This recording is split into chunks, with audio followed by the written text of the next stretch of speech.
Hello everyone. तो आज की वीडियो में एक्सप्लेन करने वाला हूँ न्यू कोरियन ड्रामा डॉक्टर चा सीजन 1 के एपिसोड 2। अगर आपने अभी तक इसके प्रीवियस पार्ट को नहीं देखा है तो डिस्क्रिप्शन में उसका लिंक मिल जाएगा, आप वहां से जाकर देख सकते हैं। तो चलिए वीडियो को स्टार्ट करते हैं। एपिसोड की शुरुआत में दिखाया जाता है जियोंगसुक का ऑपरेशन चल रहा था और उसकी फैमिली वाले बाहर खड़े हुए थे। बाद में यहाँ पर एक फ्लैशबैक सीन को दिखाया जाता है जहाँ इन्हों डॉक्यूमेंट पर साइन करने वाला था, लेकिन तभी उसकी माँ भागकर आ गई थी और इस डॉक्यूमेंट को फाड़ दिया था। बाद में यहाँ पर एक डॉक्टर होता है जो कि राय किम को बता रहा था कि इन्हों लिवर ट्रांसप्लांट नहीं कर सकता, उसकी माँ ने उसको मना कर दिया है। साथ ही डॉक्टर कहता है कि हमारे पास एक पेशेंट है जिसे ब्रेन डेड घोषित किया गया है, अगर हम चाहें तो इसका लिवर ट्रांसप्लांट कर सकते हैं। और बाद में इसी का लिवर ट्रांसप्लांट किया जाता है। पिछले एपिसोड में हमें ऐसा लग रहा था कि शायद ये लिवर ट्रांसप्लांट इन्होंने किया था, लेकिन ऐसा नहीं था, यह किसी दूसरे पेशेंट का था। इसके बाद उसे सीन को दिखाया जाता है जो कि हमने एपिसोड 1 के शुरुआत में देखा था, जहाँ पर जोंगसू अपने पति से कह रही थी तुम तो थोड़े कमीने हो, और वो इसी वजह से कह रही थी क्योंकि उसने लिवर ट्रांसप्लांट नहीं किया था। अगले सीन में देखते हैं जहाँ पर जोंगसुक अब ठीक हो जाती है। इन्हों भी साथ में होता है और यहाँ पर इन्हों जोंगसुक से पूछता है क्या तुम्हें याद है तुमने मुझसे क्या कहा था जब तुम्हारा लिवर ट्रांसप्लांट हुआ था। जोंगसुक कहती है मुझे याद नहीं है, मैंने तुम्हें क्या कहा था। इन्हों कहता है कोई बात नहीं, पेशेंट ऐसा कई बार कर देते हैं। बाद में दोनों घर पर आते हैं जहाँ पर जोंगसुक के लिए एसिम उसके स्वागत के लिए खड़ी हुई थी और वो जोंगसुक के साथ बहुत ही अच्छा बिहेव कर रही थी। वो उसको फूलों का गुलदस्ता भी देती है। लेकिन अगले दिन देखते हैं जब ये सभी खाना खा रहे थे तब यहाँ पर कंडीशन फिर से पहले जैसी हो जाती है और यहाँ पर एसिम जोंगसुक को एक स्टोर में जाने के लिए कहती है और कह रही थी वहाँ पर मेरा एक बैग है, मैं वहाँ पर नहीं जा सकती, लेकिन तुम क्या प्लीज मेरे लिए वो बैग लेकर आओगी। काफी रिक्वेस्ट के बाद जोंगसुक कह देती है ठीक है मैं ले आऊंगी। अब यहाँ पर जोंगसुक की फैमिली मेंबर एक एक करके जोंगसुक से कहती है कि मुझे ये चीज नहीं मिली, मेरी ये चीज कहाँ पर है, मुझे खाने के लिए ये चीज चाहिए। जोंगसुक यहाँ पर एक साइड खड़ी होती है और अपनी फैमिली को देख रही थी। वो अपने आप से कह रही थी मुझे अकेलापन महसूस हो रहा है, लेकिन अब ऐसा नहीं होगा। अब अगले सीन में देखते हैं जहाँ पर जोंगसुक एक स्टोर में जाती है और वहाँ पर अपने पति का क्रेडिट कार्ड यूज करती है और बहुत सी चीजें खरीदती है और यहाँ पर बहुत ज्यादा खर्चा हो जाता है। दूसरी ओर इन्हों कॉन्फ्रेंस के अंदर होता है, उसके पास मैसेज भी आ रहे थे।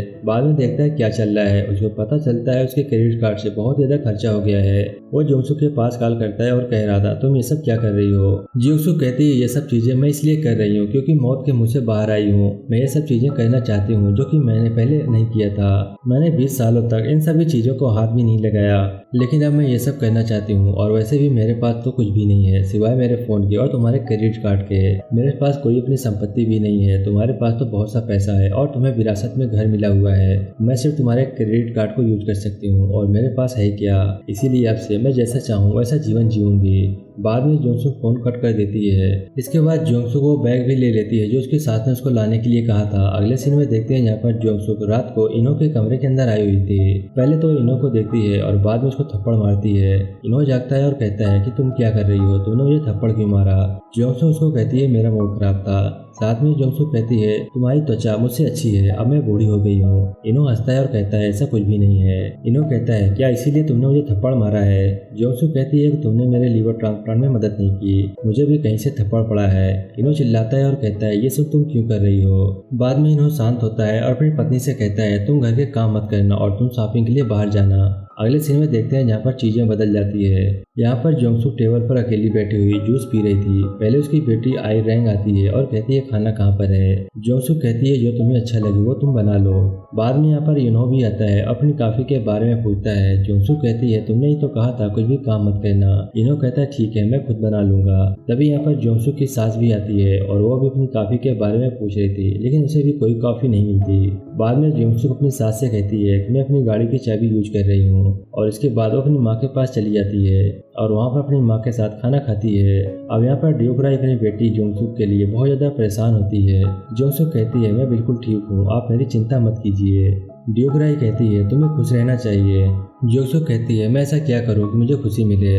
ड्यूकराई कहती है वो चीज़ करो जो तुम्हें सबसे अच्छी लगती है। जोंगसुक को पता ही नहीं होता उसे सबसे अच्छी चीज़ क्या लगती है। बाद में इसकी माँ कहती है तुम्हें पढ़ाई सबसे अच्छी लगती है, तुम्हें पढ़ना चाहिए। लेकिन जोंगसुक कहती है मैं तो काफ़ी बूढ़ी हो गई हूँ, मैं पढ़ाई कैसे कर सकती हूँ। लेकिन अगले सीन में देखते हैं जहाँ पर जोंगसुक पढ़ाई कर रही होती है। बाद में जोंगसुक अपनी दोस्त मिही से मिल रही थी। जोंगसुक कहती है मैं अपने लिए जीऊंगी, मैं जैसा जीवन चाहूंगी वैसे जीऊंगी। मिही कहती है अगर तुम्हारा पति लीवर डोनेट कर देता है तो क्या चीजें अलग होती। जोंगसुक कहती है हाँ बेशक चीजें अलग होती।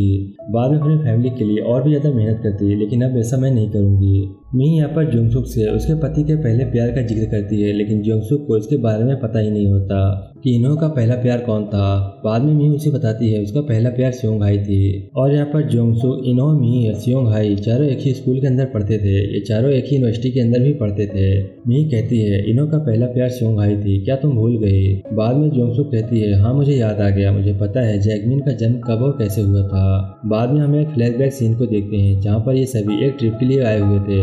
लेकिन तभी हम देखते हैं जोंगसुक के पाँव में मोच आ जाती है और वहीं इन्हो होता है जो कि इसको देख रहा था। बाद में इन्हो जोंगसुक को घर पे लेकर आता है और उसके पाँव पर गर्म चीज लगाता है। बाद में ये दोनों कमरे के अंदर होते हैं और किस कर देते हैं। अगले सीन में देखते हैं जहाँ पर ये यूनिवर्सिटी के अंदर पढ़ रहे थे। लेकिन तभी सियोंग हाई देखती है जोंगसुक प्रेग्नेंट हो गई है, साथ में इन्हो भी है। इसके बाद वो इन्हो को अपनी बुक से मारती है और इस प्रकार जैंगमिन का जन्म हुआ था। बाद में जोंगसुक को फिर से दिखाया जाता है जब ये दोनों बातें कर रहे थे। तब हमें पता चलता है इन्हो जोंगसुक से वादा किया था कि वो उसके बच्चों की और उसकी रक्षा करेगा, उन्हें कभी अकेला नहीं छोड़ेगा। और इसी वजह से इन्हो बाद में जोंगसुक से शादी कर ली थी। साथ में जोंगसुक मी से कहती है आजकल सियोंग हाई क्या कर रही है। लेकिन मी कहती है मुझे कुछ ज्यादा पता नहीं है। वहीं दूसरी ओर सियोंग हाई को दिखाया जाता है, साथ में इन्हो होता है और ये दोनों यहाँ पर खाना खा रहे थे। वहीं दूसरी ओर राय किम को देखते हैं जो कि ये अब अपने फोन में जोंगसुक की फोटो देख रहा था। अगले सीन में देखते हैं जहाँ पर जोंगसुक बुसन यूनिवर्सिटी हॉस्पिटल के अंदर जाती है जहाँ पर वो अपने पति से मिल रही थी। इन्हो कहता है तुम यहाँ पर क्या करने के लिए आई हो। जोंगसुक कहती है क्या मैं यहाँ पर भी नहीं आ सकती, मैं यहाँ पर अपने बेटे से मिलने के लिए आई हूँ। इन्हो कहता है तुम यहाँ पर पहली बार आई हो, इसीलिए मैं तुमसे पूछ रहा हूँ, मेरे पास केवल 5 मिनट है, जल्दी बोलो क्या करने के लिए आई हो। जोंगसुक कहती है मुझे तुम्हारे घर में हिस्सा चाहिए। इन्हो कहता है वो घर मुझे विरासत में मिला है, मैं ऐसा नहीं कर सकता, मेरे हाथ में नहीं है। जोंगसुक कहती है मुझे नहीं पता, तुम जब घर आओगे तो मुझे इसका जवाब चाहिए। ये कहकर वो अपने बेटे के पास चली जाती है। लेकिन जाते ही देखती है कि एक डॉक्टर यहाँ पर उसके बेटे जैंगमिन को तंग कर रही थी, वहीं इसको डांट रही थी क्योंकि जैंगमिन ने एक पेशेंट को यहाँ से भेज दिया था। जैंगमिन कहता है वो पेशेंट बहुत ज्यादा जिद कर रहा था इसीलिए मैंने भेज दिया। लेकिन ये डॉक्टर इसकी बात नहीं सुन रही थी। बाद में जोंगसुक यहाँ से आ रही थी लेकिन तभी हम देखते हैं इसको रैकी मिलता है, वो डॉक्टर कहकर पुकारता है और ये सब सुनकर जोंगसुक बहुत ज्यादा खुश होती है और कह रही थी किस नाम से, मुझे काफी टाइम के बाद किसी ने बुलाया है, मुझे बहुत ही अच्छा लग रहा है। बाद में रैकिम कहता है मुझे तुम्हारा नंबर चाहिए। बाद में दोनों बैठ जाते हैं जहाँ पर रैकिम जोंगसुक से कह रहा था तुम हर चीज को गलत तरीके से मत ले जाया करो, मैं तुम्हारा नंबर इसलिए मांग रहा हूँ क्योंकि मेरे पास तुम्हारी फोटोज हैं, वो तुम्हारे पास सेंड कर दूंगा। जोंगसुक कहती है ठीक है। बाद में जोंगसुक अपना नंबर देती है। साथ में यहाँ पर ये लोग कहते हैं मुझे लगता है तुम्हें फिर से डॉक्टर बनना चाहिए। जोंगसुक हंसती है और कहती है तुमने देखा था कि मैंने उस पेशेंट के साथ क्या किया था, अगर मैं डॉक्टर बनती हूँ तो मेरी वजह से ही पेशेंट नुकसान में पड़ जाएंगे, उन्हें परेशानियां झेलनी पड़ेगी। लेकिन रॉय किम कहता है मुझे ऐसा नहीं लगता, ऐसा कुछ नहीं होगा, मुझे विश्वास है तुम अच्छा करोगी, इसीलिए तुम्हें डॉक्टर बनना चाहिए। अगले सीन में देखते हैं जहाँ पर जोंगसुक अपने घर के अंदर होती है और वहाँ पर पहले तो अपने बॉस को देख रही थी, साथ में कुछ फोटोज भी देखती है। बाद में वो अपने डॉक्टर की ड्रेस भी पहन लेती है। दूसरी ओर इन्हो अपनी माँ एसिन से बात कर रहा था और कह रहा था कि जोंगसुक घर में हिस्सा चाहती है, अब मैं क्या करूँ। लेकिन इसकी माँ इसके लिए साफ मना कर देती है। बाद में इन्हो जोंगसुक के पास जाता है और उसको कह रहा था कि मेरी माँ ने मना कर दिया है, तुम हमारे घर में हिस्सेदारी नहीं कर सकती, इसीलिए तुम अब इसके बारे में बात मत करना।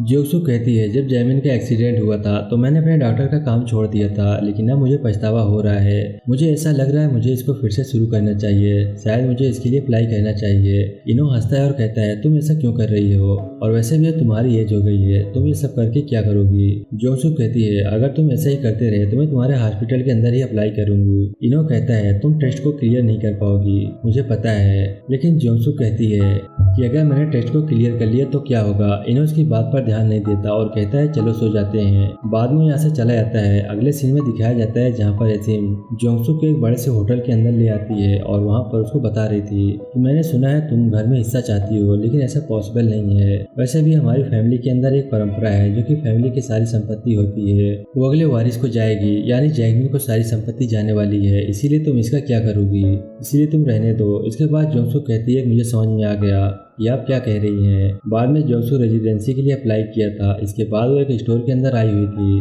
वहाँ पर वो बुक खरीदती है और बाद में दिन रात मेहनत करती है और पढ़ाई करती है और बाद में फाइनल डे भी आ जाता है, इसका एग्जाम होता है। अगले सीन में देखते हैं जहाँ पर जोंगसुक का रिजल्ट बताया जाता है और उसने 50 में से 49 नंबर प्राप्त किए थे। ये सब देखकर जोंगसुक की खुशी का ठिकाना नहीं रहता। साथ में जैगमिन ने भी इसके लिए अप्लाई किया था। वो अपनी माँ के पास मैसेज कर रहा था और कह रहा था कि आपके कितने नंबर बने हैं, तो जोंगसुक अपने नंबर बता देती है। जैगमिन के यहाँ पर 45 नंबर बने थे। जोंगसुक अपने बेटे से कह रही थी तुमने बहुत ही अच्छे नंबर प्राप्त किए हैं। बाद में जोंगसुक अपने लुक को भी चेंज कर लेती है क्योंकि उसे हॉस्पिटल के अंदर आवेदन के लिए एक फोटो चाहिए थी। अगले सीन में गुसन यूनिवर्सिटी हॉस्पिटल के अंदर कुछ डॉक्टरों को देखते हैं। साथ में यहाँ पर सियोंग हाई होती है। सियोंग हाई को पता चलता है जियोंगसुक ने हॉस्पिटल के अंदर अप्लाई किया है। डॉक्टर यहाँ पर कह रहे थे ये तो वही लड़की है ना जो तुम्हारे साथ यूनिवर्सिटी में पढ़ा करती थी। सियोंग हाई कहती है शायद वही है लेकिन मुझे कुछ याद नहीं है। सियोंग हाई यहाँ पर जियोंगसुक को रिजेक्ट कराने के लिए कह रही थी कि आप नीचे देखिए, इसने यहाँ पर लिखा हुआ है इसका लीवर ट्रांसप्लांट हुआ है। डॉक्टर कहते हैं फिर तो ये बाहर है, इसका कुछ नहीं किया जा सकता।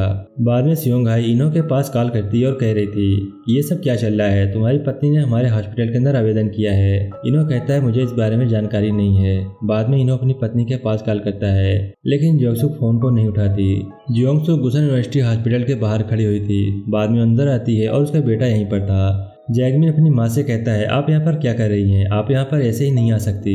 जियोंगसुक कहती है कि तुम चिंता मत करो, मैं भी यहाँ पर इंटरव्यू के लिए आई हूँ, लेकिन इसको इंटरव्यू से बाहर कर दिया जाता है क्योंकि ये डॉक्टर बता रहे थे कि आपकी एज हो गई है और यहाँ पर दूसरे डॉक्टर भी आपको पसंद नहीं करेंगे, इसलिए आप यहाँ से रिजेक्ट हैं। अगले सीन में जियोंगसुक को घर के अंदर दिखाया जाता है। साथ में उसका बेटा जैगमिन भी होता है जो कि इसको बता रहा था कि कोई बात नहीं, आपको रिजेक्ट कर दिया तो आपको दूसरे हॉस्पिटल में आवेदन करना चाहिए। बाद में यहाँ पर इनो भी आता है। इसके बाद अपने रूम के अंदर चला जाता है और सियोंग हाई उसके पास मैसेज करती है कि जियोंगसुक को रिजेक्ट कर दिया गया है। बाद में इनो यहाँ पर कीबोर्ड के साथ खेलने लगता है और फिर डांस करने लगता है। लेकिन अगली सुबह देखते हैं जब इनो हॉस्पिटल के अंदर आता है तभी देखता है जियोंगसुक और सियोंग हाई दोनों बात कर रही थी। इन सबको देखकर इनो चौंक जाता है और इसी के साथ ये एपिसोड यहीं पर समाप्त हो जाता है। आई होप कि वीडियो को पसंद आया होगा। वीडियो अच्छा लगा है तो प्लीज वीडियो को लाइक करके चैनल को सब्सक्राइब करना मत भूलिएगा। मैं मिलता हूँ आपसे नेक्स्ट वीडियो में, तब तक के लिए बाय बाय।